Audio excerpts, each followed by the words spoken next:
გაეროს განვითარების პროგრამის ხელმძღვანელი ისრაელს მოუწოდებს უზრუნველყოს ღაზის სექტორზე უფრო მეტი წვდომა. პარალელურად შესაბამისი ჯგუფები მუშაობენ ნანგრევებისა და მყარი ნარჩენების გატანასა და პალესტინელებისთვის ცხოვრების გამარტივებაზე.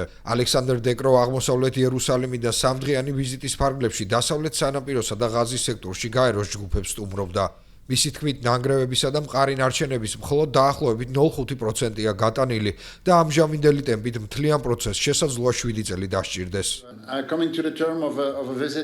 მე ადგილზე სამდღიანი ვიზიტის ფარგლებში ჩამოვედი. აღმოსავლეთ იერუსალიმში, დასავლეთ სანაპიროსა და ღაზის სექტორში გაეროს განვითარების პროგრამის პროექტები დავათვალიერეთ. გუშინ შევხვდით ღაზის სექტორში მომუშავე ჩვენს ჯგუფებს, რომლებიც ადგილზე უკვე 2 წელზე მეტია არიან.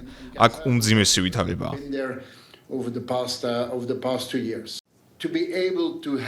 იმისთვის, რომ უფრო მეტ ადამიანს დავეხმაროთ და ღაზა უფრო მეტად აღავადგინოთ, ერთი ძირითადი მოთხოვნა გვაქვს ისრაელის ხელისუფლებასთან, უფრო მეტი წვდომა გქონდეს მასალებზე, რომ ნანგრევები გავიტანოთ.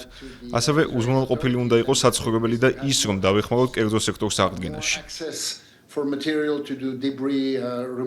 აღდგენის პროცესში სამი რამაა საჭირო: ნანგრევების გატანა, საცხოვრებელი სახლების აღდგენა და კერძო სექტორის ხელახლა ამუშავება.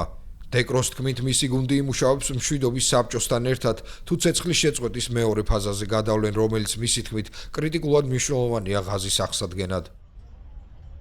ბოლო დღეების განმავლობაში მქონდა შესაძლებლობა სასარგებლო ყოფილიყავი ამ დისკუსიებში და ჩვენ ნამდვილად ვიმედოვნებთ, რომ შევძლებთ საჭირო მასალის შემოტანას, რომელიც მხოლოდ ერთი მიზნისთვის უნდა იყოს გამოყენებული და ეს მიზანია დაეხმაროს პალესტინისა და განსაკუთრებით ღაზის მოსახლეობას, რომელსაც ძალიან მძიმე პირობებში უწევს თავის გატანა.